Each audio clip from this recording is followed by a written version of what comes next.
Hello and welcome to Property Question Time. I'm Stephen Galpin and this is the programme where you can have your property related questions answered by our team of property experts. Joining me today are Joanna Leggett, co-founder of Leggett Immobilier, French property experts. Welcome, Joanna. Thank you, Stephen. And Byron Crellin, CEO of Debt Squared Group. Thank you, Stephen. Welcome to you. Okay, well, let's move straight on with our questions. The first one goes to Joanna, and it's this. In the UK, we have the Property Misdescriptions Act, which on the whole keeps agents honest about their descriptions and offers, and offers some level of redress if a description turns out to be misleading or incorrect when we purchase. Are there any such laws or regulations protecting buyers in the French property market? Well, yes, of course, it would be very similar to the UK. The difference with estate agents in France is you have to have a licence to become one, which you don't in the UK. So anybody in the UK could go out and open an estate agency. Hey, you just have to be a bit noisy and a lot of chatting. Yeah. And also, so you do have to have a licence, and it's massively strict. So if there's any faults at all, the whole company could lose its licence, and so could all the agents. A lot of the agents in France will be self-employed, so they're contracted to work for the agency as such. But again, they have to fulfil 42 hours of training every year. So that's quite a lot, and it's mandatory that you do that to be able to, for them to keep their licence to be able to work. So the guidelines are very, very strict. The agents in France probably do a lot more work with the conveyancing side of the sale as well. So they will be able to draw up the contracts, they'll be able to work alongside the notaire, they'll do things like getting children into schools. There's all sorts of things that an agent will do in France as opposed to the UK. The other thing I think as well is that France is huge, it's the biggest country in Western Europe, and you know, unless you're buying in cities, the properties could be an hour apart, and you don't want to waste a client's time, a vendor's time, or the agent's time by describing something that's not correct, or taking out a telegraph pole, you know, in Photoshop, and then you arrive and it's there. You know, all of those sort of things tend to not happen, and the license that you hold as an agency would protect the buyers and the sellers from that as well. One thing I've noticed quite often about French property sales, and often sometimes Spanish property sales, is that you'll go onto a portal and you'll see many of the agents having the same property. How do you actually determine who is the lead agent? Or is that possible? I would check the agencies, you know, have a look at them. Are they well established? Have they been running a long time? Get some feedback, you know, if they're a good agency, they'll have testimonials to show. You could speak to other clients as such. And again, it's down to service, you know. The French are typically, no disrespect to the French, but they're typically bad at service. You might arrive at 5 to 12, sorry, we're closing, you know, come back at 2. Whereas the international agents as such will be, yes, we'll take you, you know, whatever you want to do. And they do, they like that, you know, they won't work on Sundays. They will be shut between 12 and 2 if it's lunch, you know, that's the French thing. So again, it depends. You'll know from the response. You could email all 5 agents that might have the same property and see what response you get. Some you might not even hear from. So it really depends. And these days, it used to always be that properties would go on with 5 or 6 agencies. But these days, it's going a lot more down the British route where they're going exclusive. So it isn't as common as it was for property to be on with 5 or 6 agents. And because the property market's so strong at the moment, people are tending to go exclusive because they have the benefits that come with putting your property on exclusively. Just in terms of percentage figures, how many do all their sort of previewing bookings online way before they go to France? Or how many just sort of rock up and say, well, I'd love to see this or love to see that? To be fair, most things are booked before coming to France. It's very rare, I mean, that people would turn up at an office.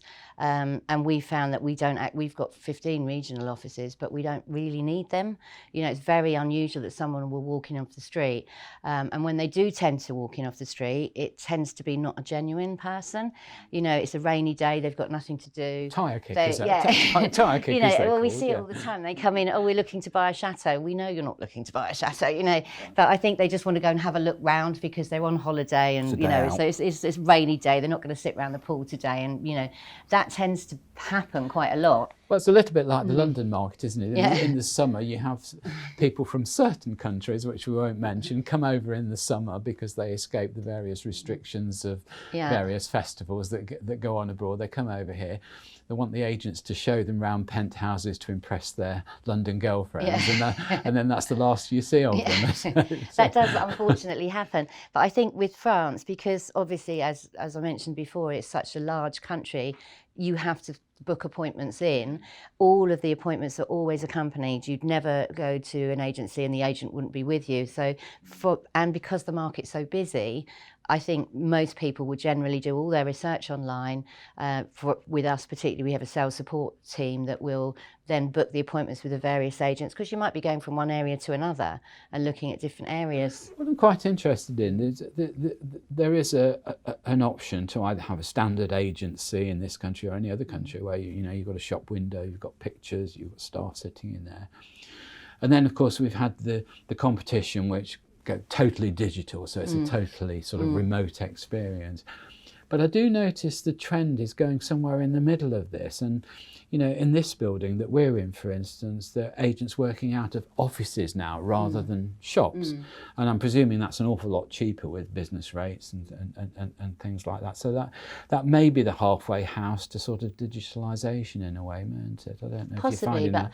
It's because you mentioned about your 15 offices, and do you need them? Well, that's the thing. And I think as well, from a client point of view, if you're looking to buy a property and the office is over there and it's an hour to where the property is, you're much better to meet the client in the local village at a coffee shop or something like that, so they can get a feel for the area, they can see what's near to the property and have a discussion with them there before going to the property, rather than meet them and then have to take them an hour distance, or even more so if it's quite remote, the property. So it's always best to meet them closer to where, to the village or the town that's near to the property. I'm just thinking that back to my early days in property, and I think you're always looking for some kind of commitment from your applicants, and I think to make an appointment and see them in a village, in the location, it's far more committing, isn't it?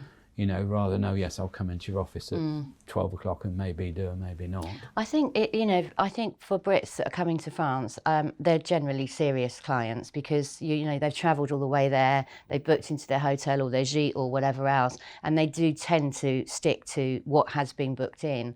I think what they don't realise sometimes, because we see it a lot, they'll give us a list of like 5 properties and so we want to see all these in one day, and it's absolutely impossible to do that.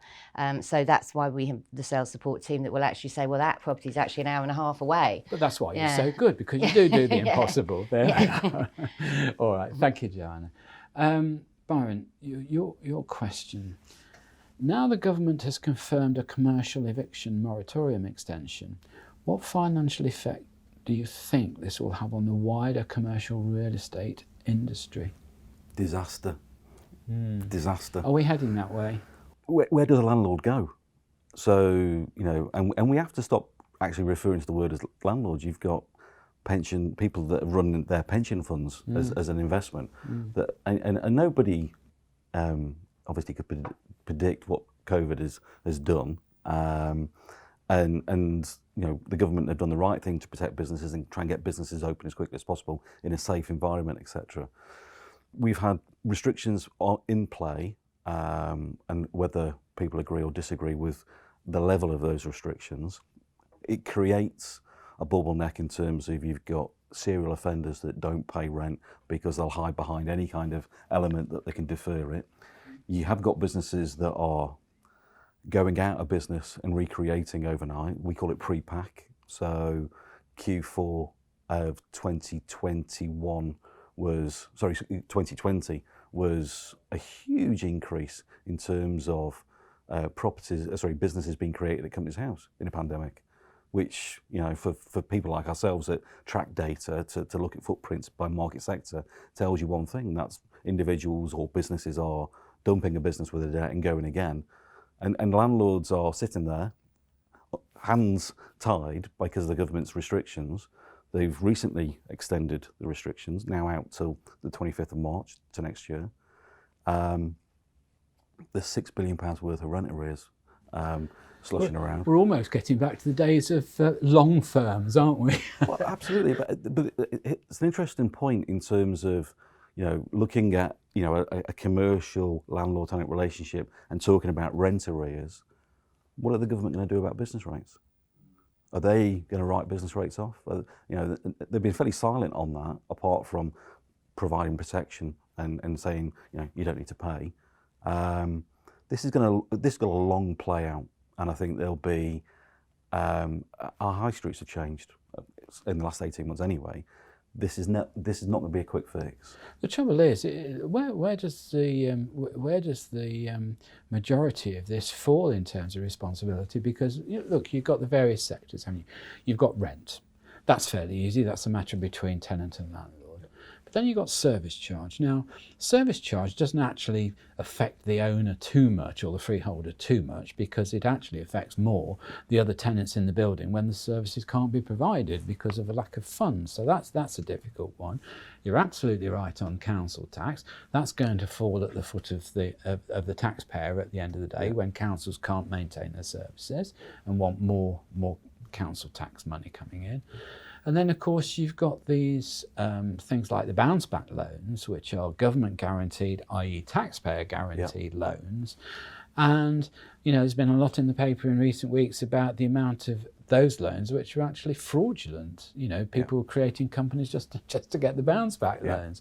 Not a lot of bouncing going on. No. So actually, there's quite a lot of different areas where it's going to cause quite serious problems. Absolutely. And I think one of the challenges that a property management company has got representing its landlords that are managing their own properties is understanding who's in occupation at this moment in time, and what's the ability to recover. Because we talk about, you know, the government have announced that, you know, these regulations are in play now until next year. I think it was the Sunday Times recently had an article to say that there are some commercial landlords now thinking in terms of litigation against the government because they can't act to recover where you've got tenants that are actively abusing the situation. We've got businesses that are being flipped in the sense of dump the debt, go again, don't tell anybody, because no one's looking at it from a data analytical aspect. Okay. So it's a mess. All right. Well, on that happy note, we'll take a break. So I'm Stephen Galpin. Join me again after the break when we'll be asking Joanna and Byron some more questions.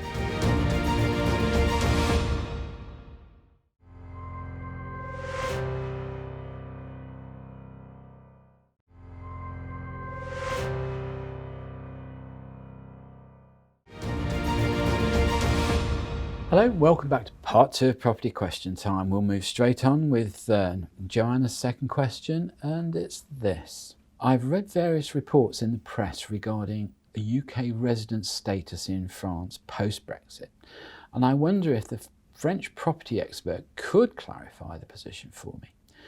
I want to buy a holiday home in France and want to be clear about the time restrictions for staying in France without becoming a resident and losing my UK residency status.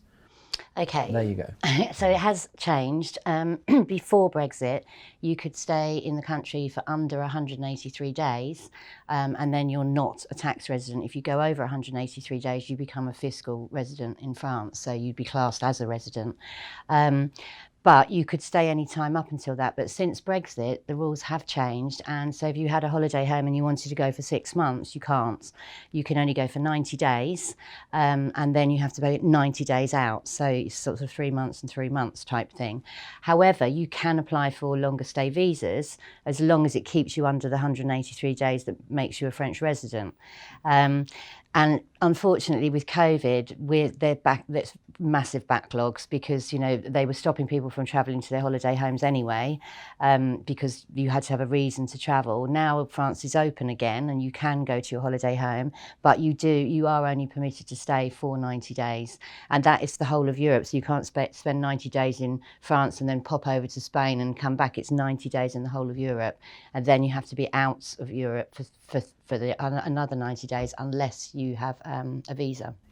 Well, we know from you that the property market's good in France still. I'm surprised that's not just absolutely devastated it. Not really, because who realistically would spend that amount of time in a holiday home? You know, most people are working, and if they've got a mortgage on the property, they're probably working. They probably take 2 weeks, 2 weeks, 2 weeks. You know, they're not going to be taking 6 months off work. It would depend. I mean, we do have a lot of early retirees and people like that do buy holiday homes. And if you are looking, I mean, they're not going to say, no, you can't do that, but you would have to go to the embassy and you would have to apply for a visa and you would have to prove that you've got enough money in the bank to support yourself while you're in that country, whether that's France, Spain or wherever else in Europe. And what's the consequence of overstaying? Well, you'd be asked to leave. I mean, obviously you get, you know, I've been coming backwards and forwards to the UK and they stamp my passport now. So they see what date you came in and they see what date you go out. So, you know, then you could jeopardise being able to come back into the country if you've overstayed. The other thing is you have to apply for the visa before you go to France. So you can't apply for it whilst in France. You have to do it at the embassy in the UK before coming over, and you have to have an interview at the embassy to see whether they're going to validate you've got a good enough reason to stay there.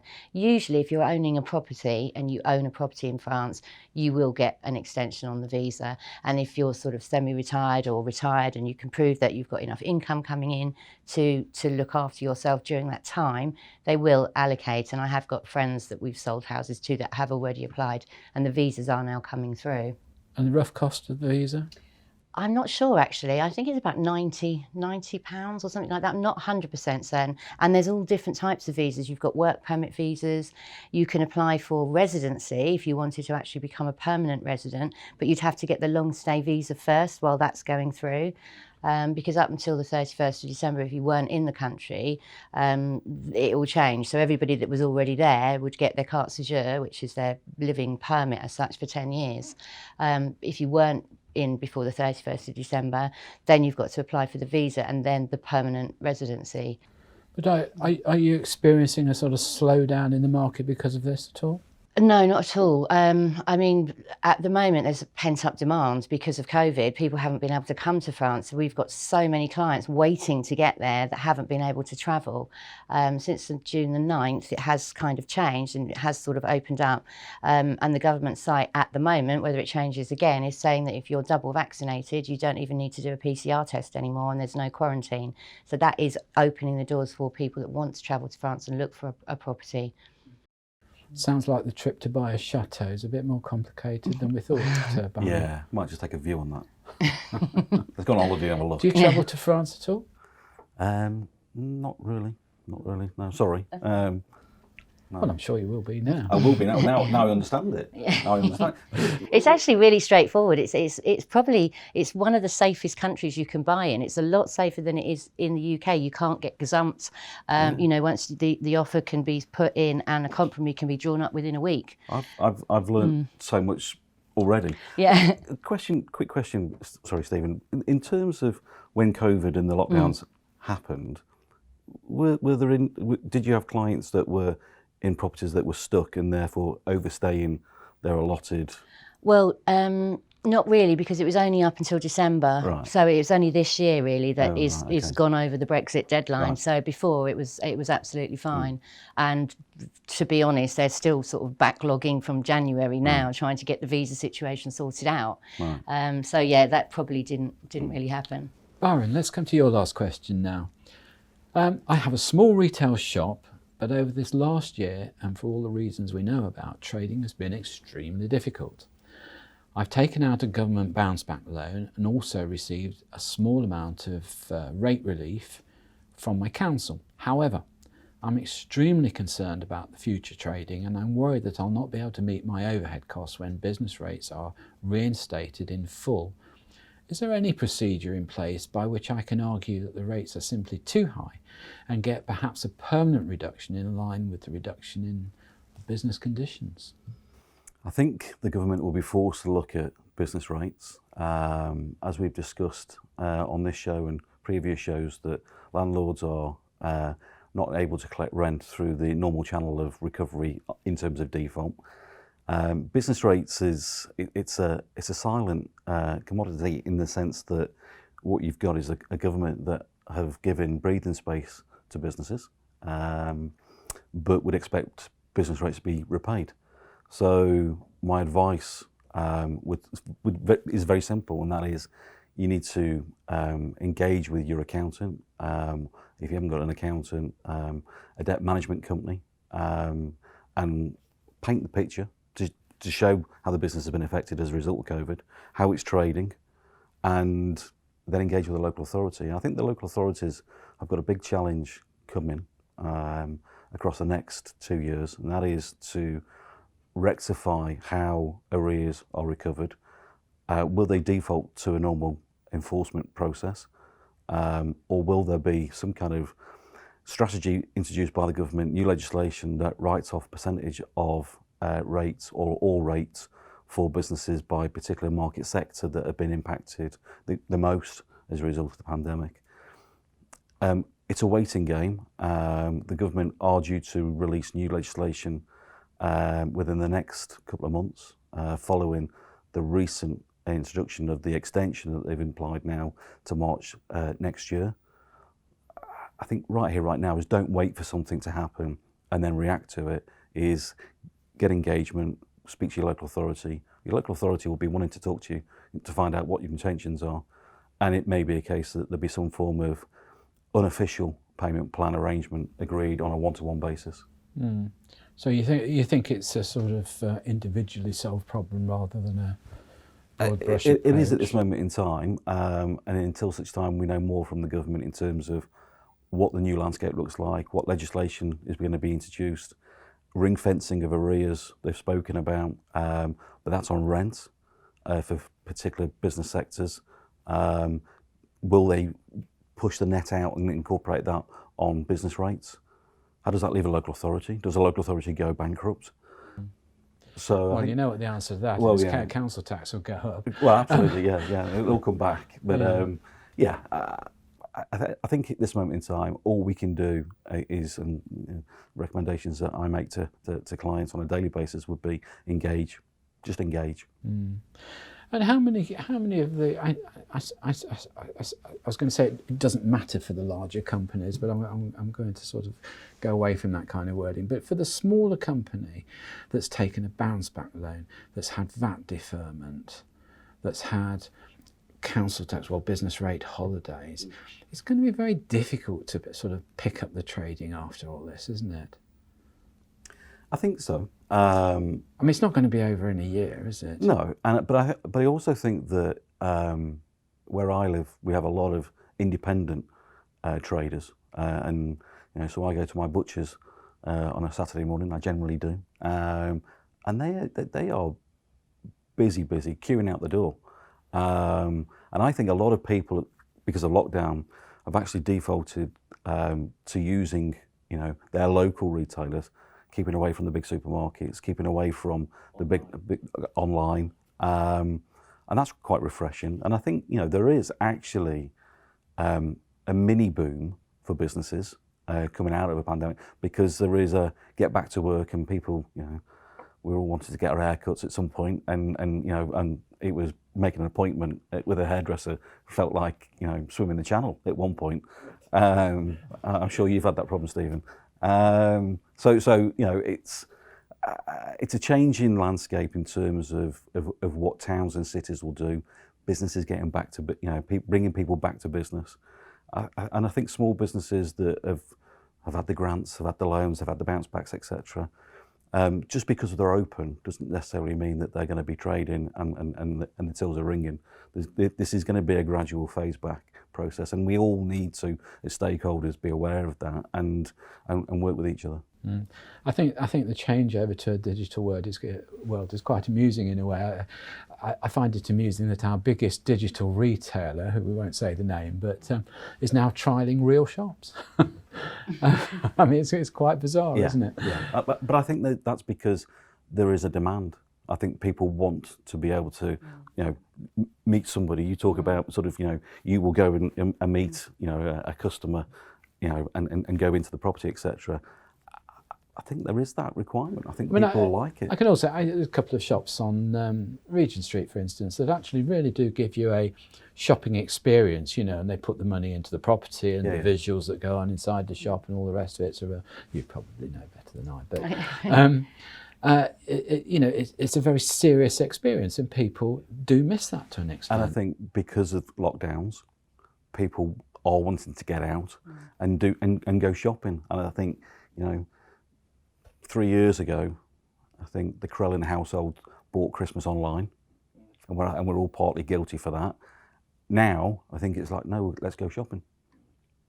Well, in a safe environment. I hope we get something this year. Yeah, okay. Absolutely. All right. Well, I'm going to say a big thank you now to our two guests, Joanna Leggett. Thank you very much for coming over.